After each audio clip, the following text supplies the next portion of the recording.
Have you ever had to stick up for what's right, even though you could get in trouble or be killed over it? That is what happened to the passengers of Flight 93 on 9/11. They didn't have to fight back against the Al-Qaeda terrorists, but they did.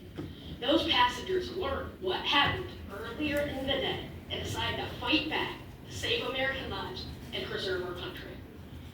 9/11 started off as a normal day.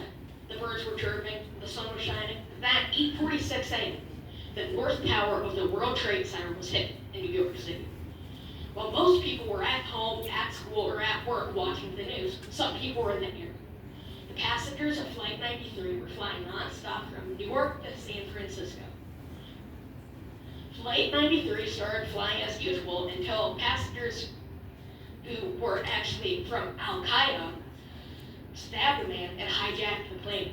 Many people were terrified for their lives. The passengers used earphones and some cell phones to call 911 and their families. Tom Burnett was a passenger on that plane. He realized that I was now heading towards Washington, D.C. In his final moments, he decided to call his family. He was not willing to give in to the terrorists. In one of those calls, he said, "Don't worry, we're going to do something."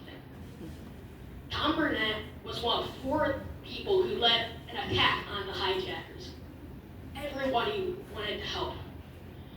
The flight attendants were boiling hot water to throw at the hijackers. These everyday people were planning to rush the cockpit and fight the hijackers. After tremendous effort, the plane crashed in Stony Creek Township, Pennsylvania, about 165 miles from the intended target, Washington, D.C. Nobody survived the crash. There is now a memorial at this crash site that represents the courage and self-sacrifice these passengers had for our country. They were not about to let another American landmark be it. Tom Burnett was a Christian man. He knew that he was probably not going to survive. However, he was willing to stand up for our country. That is what God wants us to do.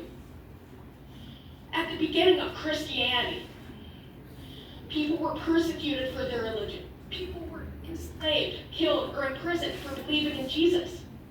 Only 1 out of 12 disciples died peacefully. God wants us to stand up for what is right in persecution.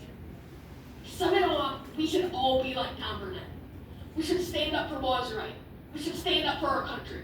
We should stand up for Christianity. That is what God wants us to do. Thank you.